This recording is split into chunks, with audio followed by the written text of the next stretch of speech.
What's up, you guys? You're welcome to the Pop Culture Pirates. Please don't forget to like, to subscribe, to turn on your post notifications so you get notified each time that I post.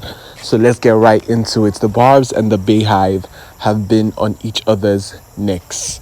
There is genuinely so much tension brewing between the both fan bases, and I feel they have been going back and forth for a good minute now, but it's nothing too serious or not. There was no probable cause to why they have been fighting, but it seems Nicki has allegedly given them a probable cause to fight.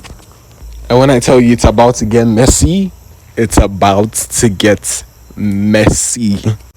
So Nicki hits Twitter with a tweet and delete stating robot on timing.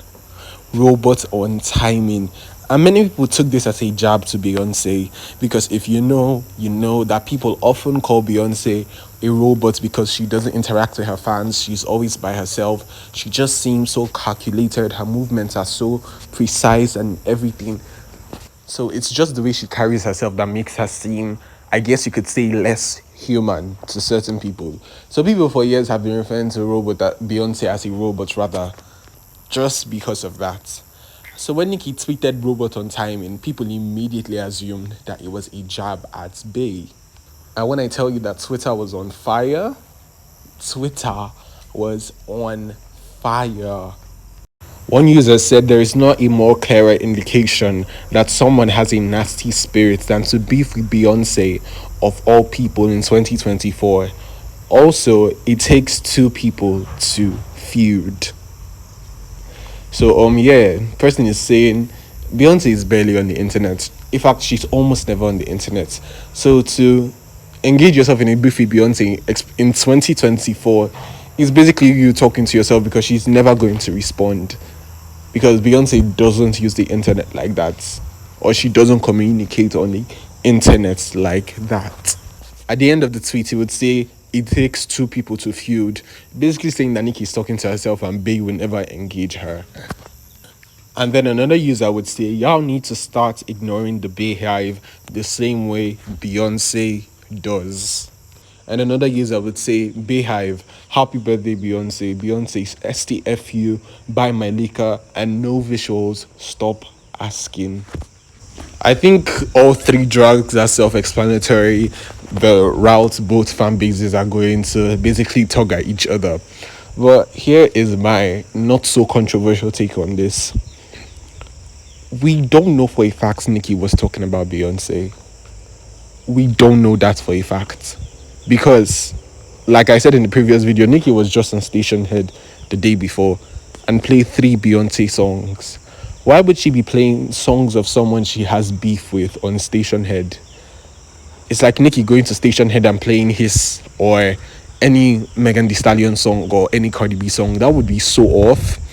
And Nicki has used robots to refer to a plethora of people that are not Beyonce. For example, Megan. When Megan's Spotify streams got deleted, when Megan lost 30 million streams on Spotify due to alleged botting of streams, Nicki went to Twitter and typed bots. Why wasn't she talking about Beyonce then? Why wasn't she talking about Beyonce then? I'm just saying that we don't know for a fact who she's talking about, because robot on timing could mean anything.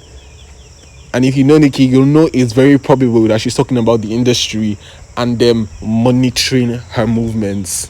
She always says this, that things don't move unless she moves, especially in female rap. Things don't move unless Nicki moves. Corporate giants, machines, all those things. So there could be a plethora of things Nicki was referring to. And this is not me taking a side by any means, but I'm just saying neither fan bases know if that was about Beyonce or not. And also, now this, I hope this is not me taking a side, but if the Barbz and BEYHIVE gets into it, the Barbz are winning. Fan base for fan base. Because when you think of a toxic fan base, the first thing anyone who is conversant with pop culture would mention to you is the Barbz. because obviously that was BEYHIVE sports from the early 2010s rather.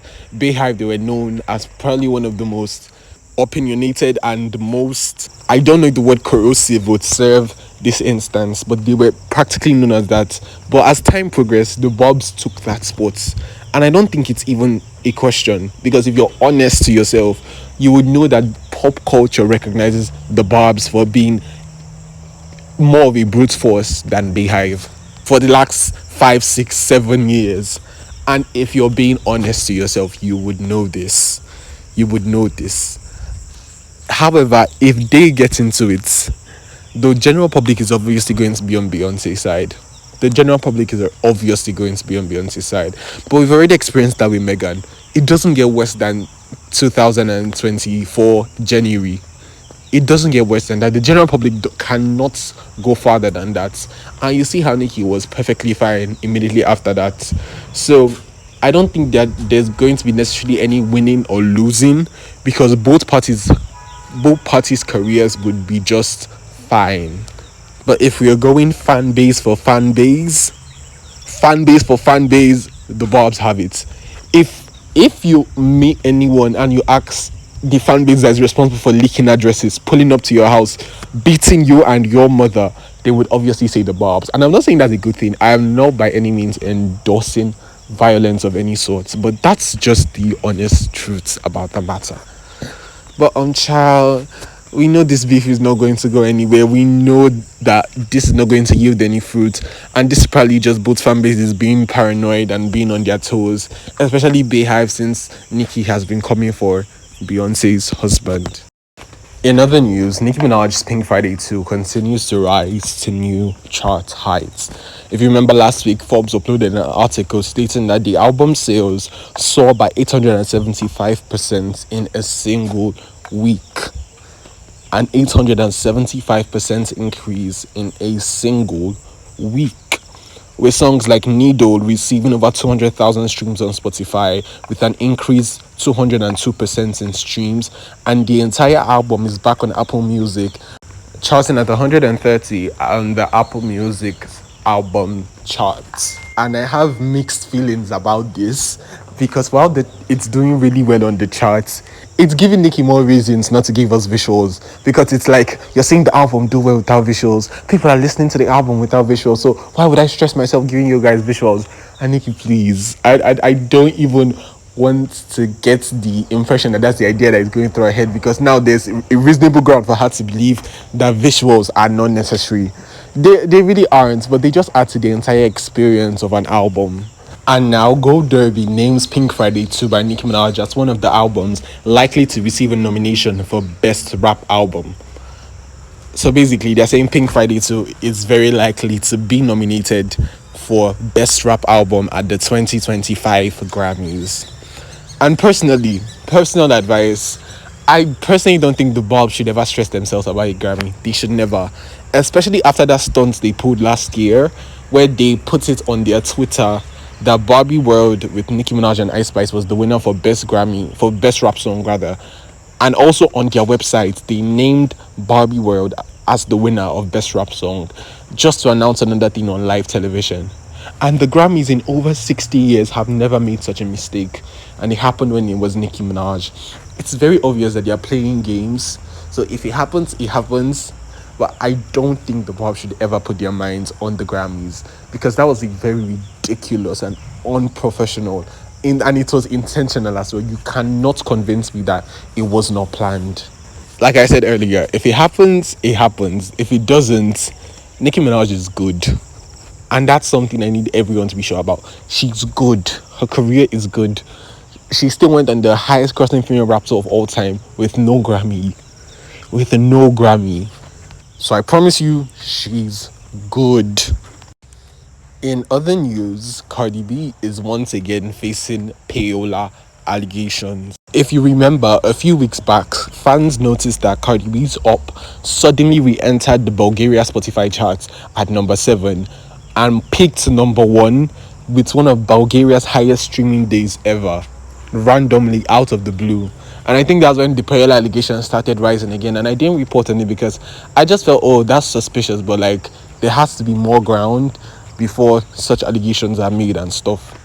But then this TikToker called Celebrity with the TEA allegedly found an email or has an email concerning Cardi B's current relationship with Atlantic Records and the alleged new boss. Is at Atlantic Records and got a new boss at Warner who is disgusted by her alleged use of bots and will be cutting her budget dramatically.